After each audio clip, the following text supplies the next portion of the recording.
Assalamualaikum sahabat, jumpa lagi di sini di Cerita Ruqyah Syariah. Sebelum kita dengarkan cerita, ada baiknya subscribe, like, share, dan komen dulu agar saya tambah bersemangat berceritanya. Malam itu, suara tangisan perempuan terdengar lirih dari kamar belakang. Tangisan yang panjang, serak, dan penuh luka. Padahal, rumah itu hanya dihuni oleh Pak Rahmat dan anak gadisnya, Sari. Tidak ada tamu, tidak ada saudara. Hanya mereka berdua, dan sesuatu yang tak terlihat. Rumah itu adalah warisan dari kakek buyut Pak Rahmat, sebuah bangunan tua bergaya kolonial yang berdiri di pinggiran desa. Dindingnya masih kokoh, tapi aroma lembab dan debu tua menyelimuti setiap sudut. Sejak mereka pindah, Sari mulai berubah. Awalnya hanya murung dan pendiam. Tapi dalam hitungan minggu, ia mulai tertawa sendiri di tengah malam, berbicara dengan suara berat yang bukan miliknya, dan menatap kosong ke arah langit-langit, seolah sedang berbincang dengan sesuatu yang tak kasat mata. Pak Rahmat mencoba menenangkan diri. Ia berpikir mungkin Sari hanya stres karena pindah rumah. Ia membawa anaknya ke dokter umum, lalu ke psikiater. Hasilnya nihil. Tidak ada gangguan medis. Tidak ada trauma psikologis. Tapi setiap malam, gangguan itu semakin menjadi. Sari sering berteriak tanpa sebab. Tubuhnya kaku seperti kayu dan matanya berubah menjadi hitam legam saat kesurupan datang. Suatu malam, saat Pak Rahmat sedang membaca Al-Quran di ruang tamu, Sari mendadak berdiri di ambang pintu. Tubuhnya gemetar dan dari mulutnya keluar suara berat yang berkata, "Jangan baca itu di sini, kau mengganggu kami." Pak Rahmat terdiam. Ia tahu itu bukan suara anaknya. Keesokan harinya, ia mencoba mencari penjelasan rasional. Ia memanggil tukang bangunan untuk memeriksa struktur rumah, khawatir ada kebocoran gas atau gangguan listrik. Ia bahkan memasang kamera CCTV di kamar Sari. Tapi hasilnya tetap sama. Tidak ada penjelasan logis. Hanya rekaman Sari yang duduk diam selama berjam-jam, lalu tiba-tiba tertawa dan berbicara dalam bahasa yang tak dikenali. Desa mulai bergunjing. Tetangga yang dulu ramah kini menjauh. Anak-anak dilarang bermain di sekitar rumah itu. Seorang ibu bahkan berkata, rumah itu berpenghuni, bukan cuma manusia. Pak Rahmat merasa terasing. Ia tak tahu harus percaya pada siapa. Ia hanya tahu satu hal. Anaknya semakin tenggelam dalam kegelapan dan waktu terasa makin sempit. Gangguan itu tak lagi ringan. Sari mulai mengalami kesurupan setiap malam. Kadang tubuhnya membentur tembok. Kadang ia berbicara tentang kematian, tentang darah, tentang mereka yang menanti di balik pintu. Pak Rahmat mulai mencatat semua kejadian, berharap bisa menemukan pola, tapi yang ia temukan hanyalah kekacauan. Di tengah keputusasaan, ia mulai bertanya-tanya, apakah ini kutukan? Apakah rumah itu menyimpan sesuatu dari masa lalu? Ataukah ada jin yang menetap dan enggan pergi? Dan di saat semua jalan rasional tertutup, satu-satunya harapan yang tersisa adalah mencari pertolongan dari dunia yang tak terlihat. Dunia yang selama ini ia hindari. Dunia yang akan membawanya pada pertemuan dengan dukun-dukun, paranormal, dan akhirnya Ruqyah Syariah. Dari dukun kampung hingga paranormal terkenal, semua didatangkan. Ritual demi ritual dilakukan. Asap kemenyan memenuhi langit-langit rumah, mantra-mantra dilantunkan dengan suara berat, bahkan tumbal diminta. Tapi Sari tetap tak sadar. Malah gangguannya makin brutal. Ia mulai bicara dalam bahasa asing, tubuhnya membiru tanpa sebab, dan kadang tertawa sambil mencakar tembok. Dukun pertama datang atas rekomendasi tetangga. Lelaki tua dengan mata tajam dan jimat di lehernya. Ia memeriksa rumah, lalu berkata pelan, "Ini bukan gangguan biasa. Ada jin peliharaan dari leluhur yang tak rela rumah ini ditempati." Ia mengklaim bahwa kakek buyut Pak Rahmat pernah memelihara jin untuk kekayaan dan kekuasaan. Jin itu kini marah karena warisannya diabaikan. Ritual pun dimulai. Dukun itu membakar kemenyan, menggambar simbol di lantai dan menyuruh Sari duduk di tengah lingkaran. Tapi saat mantra dilantunkan, Sari menjerit keras dan tubuh sang dukun terpental ke dinding. Dukun itu terdiam lalu berkata, "Jin ini terlalu kuat, saya tak sanggup melawannya." Ia pergi tanpa pamit, meninggalkan aroma kemenyan dan ketakutan yang menggantung. Tak menyerah, Pak Rahmat mendatangkan dukun kedua dari kota sebelah. Kali ini lebih mudah, lebih flamboyan dan lebih mahal. Ia membawa alat-alat ritual yang rumit dan meminta satu syarat, tumbal ayam cemani. Ayam hitam ini akan menjadi penawar, jin akan kenyang dan pergi, katanya. Dengan berat hati, Pak Rahmat menuruti. Ayam disembelih, darahnya diteteskan di 4 sudut rumah. Namun bukan kesembuhan yang datang. Malam itu, Sari mengalami kesurupan paling parah. Ia merangkak seperti binatang, menggigit lengan ayahnya dan berkata dengan suara berat, "Tumbal itu tak cukup, aku ingin nyawa anak ini." Dukun itu panik lalu kabur. Ia bahkan meninggalkan tas ritualnya di ruang tamu. Putus asa, keluarga mencoba jalur terakhir. Paranormal terkenal yang viral di media sosial. Ia datang dengan kamera, kru, dan aura percaya diri. "Saya sudah menangani ratusan kasus, ini pasti bisa," katanya sambil menyalakan dupa. Tapi saat ia mulai baca mantra, tubuhnya mendadak kaku. Matanya membelalak dan ia berteriak, "Keluar dari tubuhku!" Ia sendiri kerasukan. Kru panik, kamera jatuh dan ruangan dipenuhi teriakan. Setelah kejadian itu, Pak Rahmat benar-benar hancur. Tabungan habis, harapan pupus, Sari makin tenggelam dalam kegelapan dan rumah itu terasa seperti neraka kecil. Setiap malam adalah perang, setiap pagi adalah luka baru. Tetangga mulai menjauh. Beberapa menyarankan agar rumah itu dikosongkan. Yang lain menyarankan pindah agama. Tapi Pak Rahmat tetap bertahan. Ia tahu ada sesuatu yang belum dicoba. Sesuatu yang bukan dari dunia perdukunan, bukan dari janji-janji palsu. Ia mulai bertanya-tanya, apakah ada cara yang benar-benar bersumber dari agama? Dan di titik paling gelap itulah, hidayah mulai merambat masuk. Dalam wujud seorang ustadz muda yang tak membawa jimat, tak meminta tumbal, dan hanya berkata, "Mari kita kembalikan semuanya kepada Allah." Langit sore itu kelabu. Pak Rahmat duduk termenung di beranda masjid. Wajahnya kusut, matanya sembab. Sudah hampir sebulan anak gadisnya, Sari, tak lagi menjadi dirinya. Ia telah mencoba segalanya. Dukun kampung, paranormal kota, bahkan ritual yang tak masuk akal. Tapi hasilnya nihil. Yang tersisa hanya luka, trauma, dan rumah yang terasa seperti sarang kegelapan. Saat itulah seorang ustadz muda menghampirinya. Namanya Ustadz Farhan. Wajahnya teduh, sorot matanya tenang. Ia tak membawa tas ritual, tak menggenakan jubah mewah, hanya bersarung dan membawa Al-Quran kecil di tangan. "Ada yang bisa saya bantu, Pak?" tanyanya lembut. Pak Rahmat ragu-ragu tapi akhirnya menceritakan semuanya. Tentang Sari, tentang rumah warisan, tentang jin yang katanya peliharaan leluhur, tentang tumbal ayam cemani, tentang paranormal yang malah kerasukan. Ustadz Farhan mendengarkan tanpa menyela. Lalu ia berkata pelan, "Mari kita kembalikan semuanya kepada Allah. Kita ikhtiar dengan ruqyah syariah. Bukan dengan kemenyan, bukan dengan tumbal, tapi dengan ayat-ayat suci yang diturunkan untuk penyembuhan." Keluarga awalnya skeptis. Mereka sudah terlalu sering kecewa. Tapi mereka juga tahu tak ada pilihan lain. Maka mereka pun menyetujui. Persiapan dimulai. Ustadz Farhan meminta agar rumah dibersihkan dari benda-benda syirik. Patung kecil peninggalan leluhur, lukisan berwajah manusia, bahkan botol-botol minyak yang dulu diberikan oleh dukun. Semua dibakar. Rumah mulai terasa ringan, meski belum sepenuhnya tenang.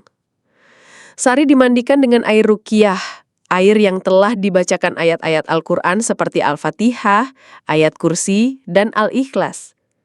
Tubuhnya sempat menggigil, tapi tak ada reaksi keras. Ustadz Farhan menjelaskan bahwa jin akan mulai gelisah saat tempat tinggalnya dibersihkan dari kemusyrikan. Malam itu, rumah disiapkan untuk ruqyah utama. Semua benda tajam disingkirkan. Lampu dinyalakan terang. Al-Quran dibuka. Ustadz Farhan duduk di hadapan Sari, yang tampak tenang tapi matanya kosong. Bismillah, ucapnya. Lalu ia mulai membaca ayat demi ayat dengan suara lantang dan penuh keyakinan. Dan saat itulah sesuatu mulai bergerak. Tubuh Sari bergetar, matanya membelalak, mulutnya mengeluarkan suara berat. Pergi dari sini, ini bukan urusanmu dan ikut campur. Tapi Ustadz Farhan tak gentar. Ia terus membaca, menegaskan bahwa hanya Allah yang berhak menguasai tubuh manusia. Ruqyah syariah telah dimulai. Dan pertarungan antara cahaya dan kegelapan pun berlangsung. Ayat-ayat suci mulai bergema di ruang tamu yang telah disterilkan dari benda-benda syirik. Ustadz Farhan duduk bersila, Al-Quran terbuka di pangkuannya. Di hadapannya, Sari tampak tenang, terlalu tenang. Tapi saat bacaan memasuki ayat kursi, tubuhnya mulai menggeliat. Matanya membelalak, bola matanya bergerak liar. Nafasnya memburu. Lalu suara berat, bukan suara Sari, keluar dari mulutnya. Sudah kubilang, jangan ganggu aku, jangan ikut campur dalam urusan ini. Suara itu dalam, serak dan penuh amarah. Seisi rumah mendadak dingin. Angin seolah berputar di dalam ruangan meski semua jendela tertutup rapat. Ibunya Sari menjerit pelan, memeluk Pak Rahmat yang hanya bisa menatap dengan mata berkaca. Ustadz Farhan tak bergeming. Ia melanjutkan bacaan dengan tenang, suaranya stabil, penuh keyakinan. Ia tahu, ini bukan sekadar gangguan. Ini adalah pertarungan antara cahaya dan kegelapan, antara ayat-ayat Allah dan makhluk yang telah lama bersarang dalam tubuh seorang anak manusia. Tubuh Sari mulai berontak, tangan dan kakinya menegang, lalu menghentak lantai. Ia menjerit, lalu tertawa, lalu menangis, semua dalam hitungan detik. Jin yang merasukinya mulai bicara. Aku sudah tinggal di sini selama 3 tahun. Ia lemah, ia kosong. Aku hanya mengisi ruang yang tersedia. Ustadz Farhan menatapnya, lalu berkata tegas, kau bukan pemilik tubuh ini. Kau bukan penguasa. Allah lah yang berkuasa atas segala sesuatu. Jin itu tertawa sinis. Kalian datang terlambat. Aku sudah menyatu dengannya. Ia bahkan tak tahu siapa dirinya lagi. Namun bacaan terus berlanjut. Surah Al-Baqarah, Al-Mu'minun, dan potongan-potongan ayat yang ditujukan untuk mengusir sihir dan gangguan jin. Setiap ayat seperti cambuk cahaya yang memukul entitas gelap itu. Tubuh Sari mulai melemah, tapi bukan karena kalah, karena jin di dalamnya mulai goyah. Tangisan terdengar, bukan dari Sari, tapi dari suara berat itu. Tangisan yang mendalam, menyayat, seperti makhluk yang kehilangan tempat bersembunyi. Aku akan pergi, katanya lirih. Tapi jangan kirim aku ke tempat itu. Jangan bakar aku. Ustadz Farhan berhenti sejenak. Pergilah dengan damai. Kembalilah kepada tempatmu. Jangan ganggu manusia lagi. Allah Maha Pengampun, bahkan untukmu. Tangisan itu merendah. Tubuh Sari terkulai. Nafasnya kembali normal. Matanya perlahan menutup, lalu terbuka dengan tatapan kosong. Tapi kali ini, kosong yang bersih, bukan kosong yang gelap. Malam itu, bukan hanya ruqyah yang berlangsung, tapi juga pengusiran kegelapan yang telah lama bersarang. Cahaya mulai masuk ke rumah itu, pelan-pelan, seperti fajar yang menyusup di balik malam panjang. Pak Rahmat menangis, Ibu Sari memeluk anaknya, dan Ustadz Farhan menutup Al-Quran dengan tenang, lalu berkata, ini belum selesai, tapi malam ini Kita telah dimenangkan oleh Allah satu babak. Pagi itu, cahaya matahari menembus jendela rumah tua yang selama berminggu-minggu terasa seperti penjara kegelapan. Udara terasa berbeda, lebih ringan, lebih hangat, seolah-olah rumah itu baru saja melewati musim dingin panjang dan kini menyambut fajar baru. Sari membuka matanya perlahan. Tidak ada jeritan, tidak ada tatapan kosong. Hanya wajah tenang dan mata yang basah oleh air mata. Ia memandang sekeliling, lalu berbisik, "Di mana aku?" Pak Rahmat yang duduk di sampingnya langsung memeluknya erat. Sari menangis di pelukannya. Tubuhnya gemetar, tapi bukan karena kesurupan, melainkan karena kelegaan. "Aku seperti baru terlahir ya," katanya lirih. "Aku ingat semuanya, tapi rasanya seperti mimpi buruk yang panjang." Tangis haru memenuhi ruangan. Ibunya Sari bersujud syukur. Ustadz Farhan tersenyum tenang, lalu berkata, "Alhamdulillah, Allah telah mengangkat gangguan itu. Tapi ingat, ini bukan akhir. Ini awal dari kehidupan yang harus dijaga dengan cahaya."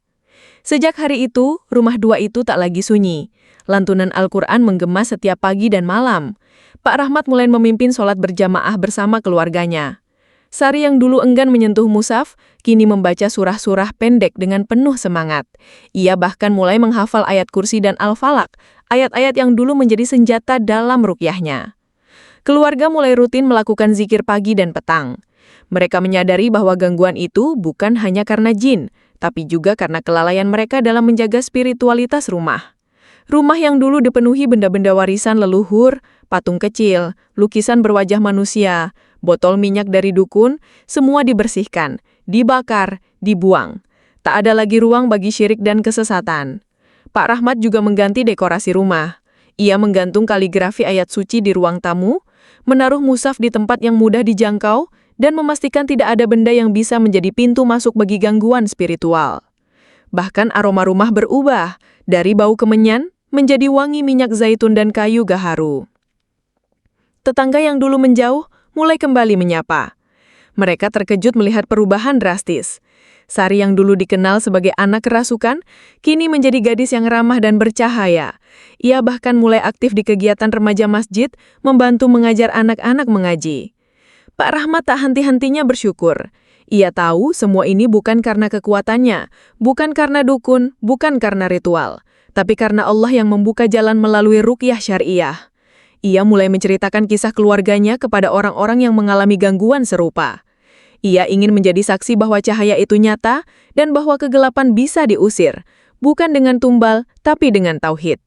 Dan rumah itu, yang dulu disebut berpenghuni, kini benar-benar berpenghuni, tapi bukan oleh jin, melainkan oleh cahaya, oleh lantunan ayat suci, dan oleh keluarga yang kembali menemukan makna hidup mereka. Pak Rahmat duduk di beranda rumahnya, memandangi langit sore yang mulai berwarna jingga. Di tangannya, sebuah mushaf Al-Quran terbuka. Jari-jarinya menyentuh lembut halaman yang telah menuntunnya keluar dari kegelapan. Ia menarik napas panjang, lalu berkata pada Sari yang duduk di sampingnya, "Kita sudah melewati badai, Nak. Tapi jangan pernah lupa siapa yang menuntun kita keluar." Sari mengangguk telan. Wajahnya kini jauh berbeda dari hari-hari kelam yang lalu. Lebih cerah, lebih damai. "Aku dulu merasa hampa ya, seperti ada yang mengikat jiwaku. Tapi sekarang, aku tahu bahwa hanya Allah yang bisa menyembuhkan luka yang tak terlihat." Keluarga itu kini hidup dalam ritme baru. Sholat 5 waktu menjadi tiang utama hari-hari mereka. Al-Quran bukan lagi sekadar hiasan di rak, tapi menjadi sumber kekuatan dan ketenangan. Mereka mulai memahami bahwa gangguan yang dialami Sari bukan sekadar fenomena gaib, tapi juga peringatan atas kelalaian mereka dalam menjaga tauhid. Pak Rahmat mulai berbicara di beberapa majelis taklim, membagikan kisah keluarganya. Ia tak malu mengakui bahwa dulu ia sempat tergoda oleh janji-janji dukun, tumbal, minyak sakti, raja. Semua itu hanya memperburuk keadaan. "Jangan tertipu oleh dukun dan janji palsu," katanya tegas. "Mereka menjual harapan kosong dan membuka pintu bagi syirik. Kembalilah kepada Al-Quran. Di sanalah ada obat, ada perlindungan, ada cahaya." Pesan itu menggema di lingkungan sekitar. Banyak warga yang mulai membersihkan rumah mereka dari benda-benda yang berbau mistik. Botol-botol minyak dari orang pintar, patung kecil dan jimat-jimat yang selama ini dianggap pelindung, dibuang. Mereka mulai sadar bahwa perlindungan sejati bukan dari benda, tapi dari iman. Ustadz Farhan yang selama ini mendampingi keluarga Pak Rahmat merasa terpanggil untuk berbuat lebih. Ia membuka layanan ruqyah syariah gratis di masjid setiap malam Jumat. Ruqyah bukan sihir. Ini adalah doa, zikir, dan ayat-ayat Allah yang menjadi benteng bagi jiwa. Jelasnya kepada jamaah.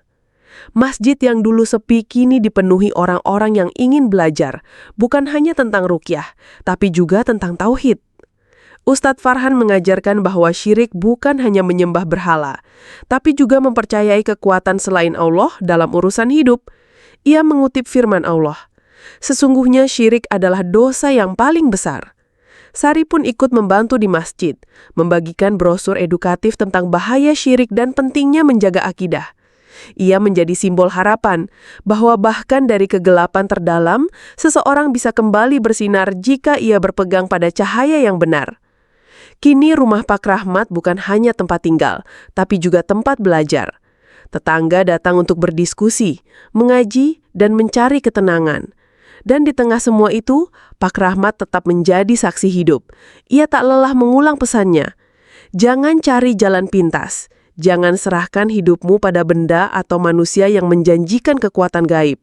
Kembalilah kepada Allah, karena hanya Dialah yang bisa menyembuhkan, melindungi, dan memberi makna pada setiap luka.